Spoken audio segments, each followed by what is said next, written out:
lâu bọn em là mình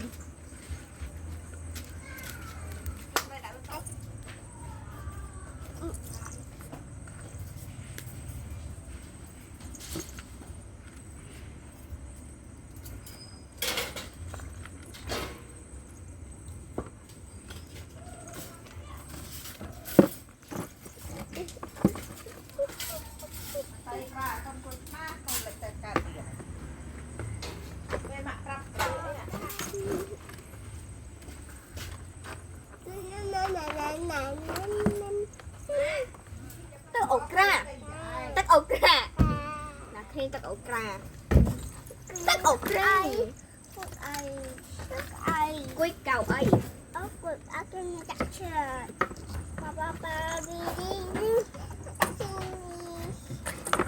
nên nên á Papa nhắm người tay Papa nhắm Papa nhắm đi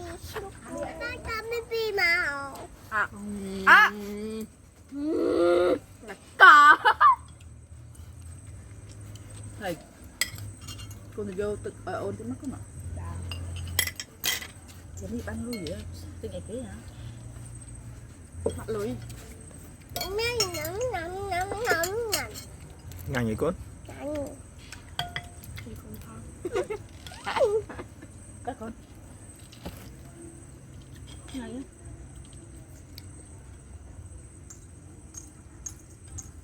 nhưng mà tôi nhắm bò bà chúng nhắm sai thực tế bà này ở bên trên này rồi chặt áo ấy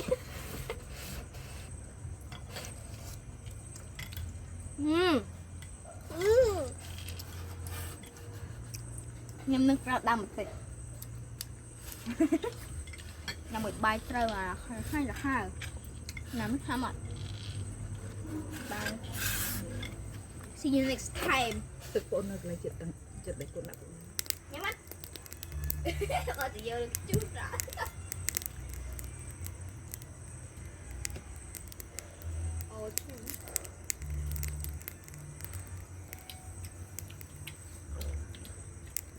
Nhớ nhau chạy.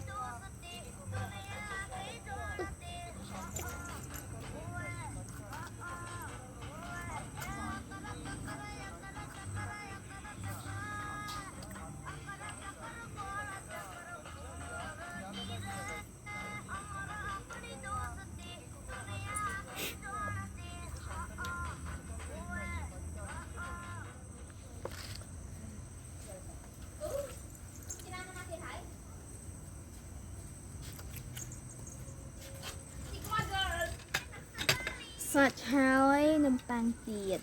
nấm pan mà ai pa ăn á tin sao cả lại nhá hay mình ăn cái đó cầu những con phầy này nhé bắn